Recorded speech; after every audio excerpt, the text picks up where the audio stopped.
Assalamualaikum warahmatullahi wabarakatuh. Selamat datang teman-teman di Himatebi Smart.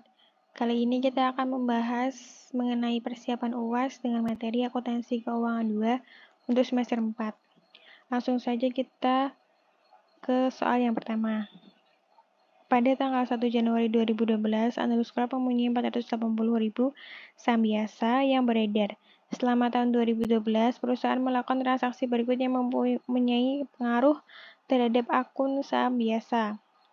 1 Februari menerbitkan 120.000 lembar saham biasa, 1 Maret menerbitkan dividen saham 10%, 1 Mei mengakuisisi 100.000 lembar saham Trisuri, 1 Juni menerbitkan pemecahan saham 3 untuk 1, dan 1 Oktober menerbitkan kembali 60.000 lembar saham Trisuri.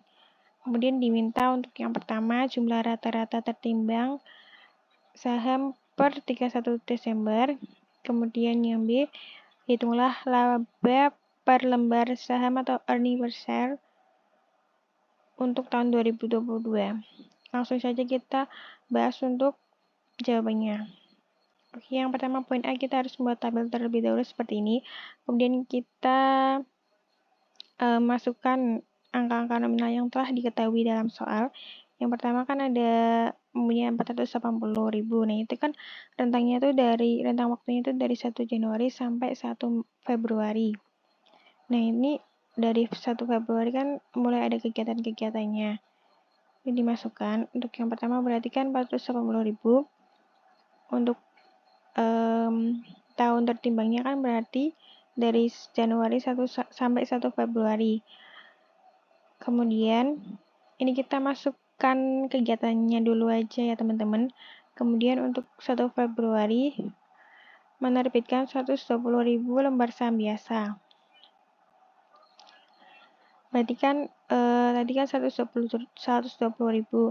Nah, itu ditambahkan dengan saham yang beredar yang sebelumnya, yaitu 480 ditambah 120.000.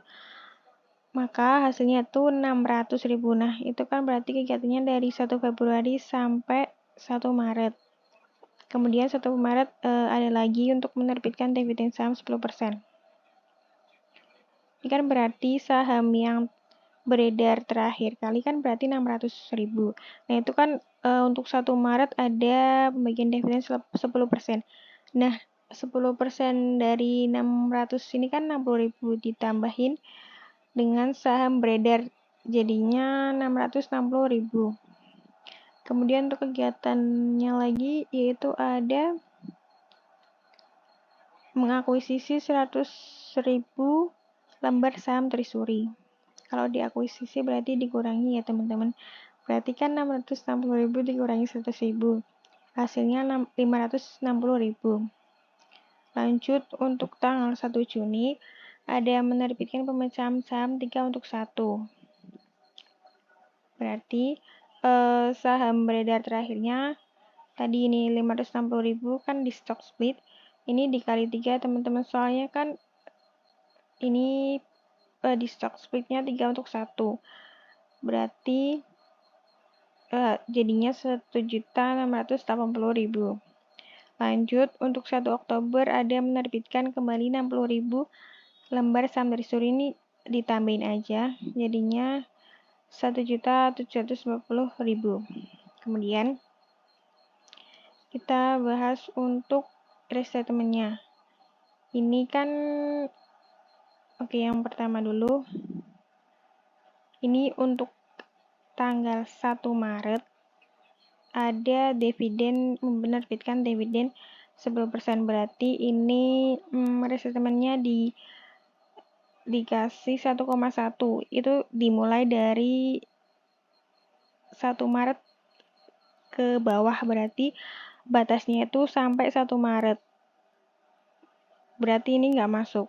Kemudian ada juga stock split 3 untuk 1. Nah, ini dimasukin. Berarti ini dari bulan 1 Juni. Berarti selebihnya 1 Juni itu tidak masuk ya teman-teman. Berarti ini batasnya. Berarti ini 3,0 sampai sini. Kemudian untuk fraction of year-nya itu rentang waktu rata-rata tertimbang.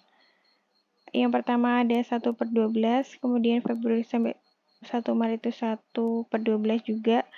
1 Maret sampai 1 Mei itu 2/12 dan seterusnya. Kemudian ini dikali saja, 480 dikali 1,1 kali 3 dikali 1/12 menghasilkan ini. Kemudian ini dijumlah, hasilnya totalnya adalah 1.762.000. Oke, untuk poin A bisa dipahami ya teman-teman. Kemudian lanjut untuk poin B, menghitung laba bersih. Maaf, laba earning atau earning per share untuk tahun 2012. Rumusnya ada net income dibagi dengan total rata-rata tertimbang. Ini diketahui dalam soal.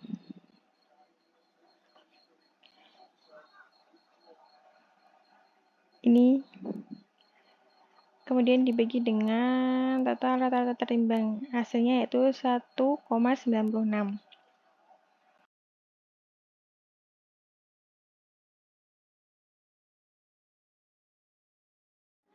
Soal nomor 2. PT Karya Berdikari, sebuah perusahaan jasa konstruksi menggunakan metode akuntansi persentase penyelesaian untuk menghitung dan mencatat hasil pekerjaannya. Pada tanggal 1 Maret 2004, menandatangani kontrak untuk membangun sebuah gedung apartemen dengan harga kontrak 3 juta. Waktu menyelesaikan pekerjaan 3 tahun dengan biaya pembangunan diperkirakan 2 juta. Informasi yang berkaitan dengan biaya dan penagihan kontrak adalah sebagai berikut. Ini tertera pada tahun 2004, 2005, dan 2006. Ini juga kategori-kategori dari informasi tersebut. Kemudian kita diminta untuk yang pertama menghitung pendapatan dan laba kotor yang diakui setiap tahun. Mari kita bahas satu persatu. Oke, ini adalah gross profit yang sudah diketahui setiap tahunnya. Yang pertama ada tahun 2004. Kita perlu memasukkan informasi-informasi yang sudah diketahui di dalam soal. Yang pertama ada kontrak price atau harga kontrak yang sudah diketahui dalam soal sebesar 3 juta rupiah. Kemudian kita juga perlu mengetahui beberapa informasi terkait biaya-biaya. Yang pertama ada biaya tanggal itu atau tahun itu. Untuk 2004 terdapat 600. Kita masukkan ke dalam lembar jawaban. Kemudian untuk estimasi biaya untuk 2004 ada 1.400.000. Kemudian untuk total estimasi profitnya itu cost to date ditambah dengan estimasi cost dikurangi dengan kontrak price. Maka hasilnya adalah 1 juta. Kemudian kita juga harus menghitung persentasenya. Caranya adalah cost to date atau 600.000 ini dibagi dengan total estimasi 2 juta, kemudian dikali dengan 100%. Maka dari itu ini 30%. Kemudian langkah selanjutnya adalah menghitung total gross profit. Caranya adalah persentase tadi dikalikan dengan total estimasi profit sebesar 1 juta. Untuk tahun 2004 berarti gross profitnya adalah 300.000. Kemudian kita akan menghitung untuk gross profit tahun 2005. Kontrak price-nya masih utuh 3 juta, kemudian cost-nya itu kita lihat untuk 2005 sendiri di sini ada 960. Namun kita tambahkan dengan biaya yang terjadi dari tahun sebelumnya yaitu tahun 2004. Jadinya 1.560. Kemudian untuk estimasi cost-nya untuk tahun 2005 yaitu 390. Kita langsung nambahin aja, menghasilkan total 1.950. Kemudian untuk total estimasi profitnya dikurangi dengan 3 juta yaitu 1.050.000. Kemudian untuk persentasenya 1.560 dibagi dengan 1.950 dikali dengan 100%. totalnya yaitu 80%. Kemudian total gross profit-nya 80% itu dikali dengan 1.050.000. Maka hasilnya adalah 840.000. Namun perhitungannya nggak cukup segitu saja, karena kan ini sudah maksudnya tahun 2004-nya itu masuk ke dalam hitungan ini. Maka total dari perhitungan ini yaitu 840.000 dikurangi dengan gross profit yang sudah kita temui pada tahun 2004 yaitu 300. Nah, ini untuk gross profit-nya yang sudah benar adalah 540.000. Lanjut untuk gross profit tahun 2006. Kontrak price masih utuh, kemudian ada cost to date-nya. 540 ini kita tambahin dengan 2005 960 dan 2004 600.000. Oke, hasilnya adalah 2.100.000. Kemudian untuk estimasi cost-nya untuk tahun 2006-nya 0, langsung saja berarti untuk total estimasi profit-nya yaitu 900. Nah, persentasenya itu sendiri yaitu 100%. Karena 2.100.000 dibagi 2.100.000 kali 100%. Lalu untuk total gross profit-nya itu 100% dikali 900.000 yaitu 900.000. Nah, ini juga kita kurangi dengan total keseluruhan gross profit yang sudah kita hitung tadi untuk 2004 dan 2005 yaitu 840. Oke, untuk gross profit tahun 2006 kita temui dengan angka 60.000. Kemudian untuk poin B, buatlah ayat jurnal yang dibutuhkan. Yang pertama, ada konstruksi in process. Menghasilkan 540 dan kreditnya material, cash, and payable. Sama juga 540. Nah, ini kita dapat dari cost to date tahun 2006 dikurangi dengan cost to date tahun 2005. Kemudian ada akun receivable 900.000 dan credit billings on construction in process juga 900.000. Ini kita dapat dari sini.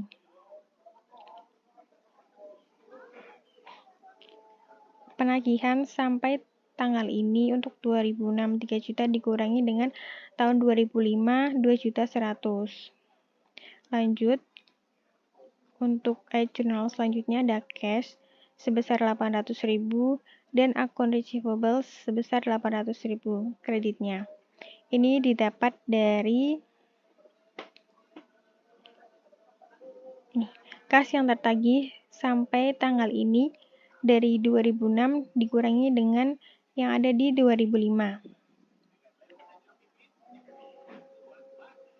Kemudian ada construction expenses sebesar 550.000 dan construction in process sebesar 60.000 dan revenue from long-term contracts ada 600.000. Ini 600.000 itu didapat dari kontrak price 3 juta dikalikan dengan 100% yaitu persentase dari tahun 2006 dikurangi persentase dari 2005 atau 80%. Yang terakhir ada billings on construction in process sebesar 3 juta dan construction in process sebesar 3 juta untuk kreditnya.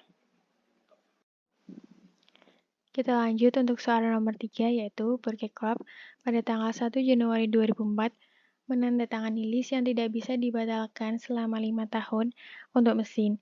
Syarat lease mewajibkan Burger untuk melakukan pembayaran tahunan sebesar 8.668 pada awal tiap tahun dimulai 1 Januari 2004. Mesin tersebut memiliki estimasi umur ekonomis 6 tahun dan nilai sisa yang tidak dijamin sebesar 5.000. Mesin tersebut dikembalikan kepada lessor pada akhir masa lease. Bukan menggunakan metode penyusunan surat lain untuk semua aktiva tetapnya. Suku bunga pinjaman inkremental Burger adalah 10% dan suku bunga implisit lessor tidak diketahui. Diminta yang pertama jenis lease.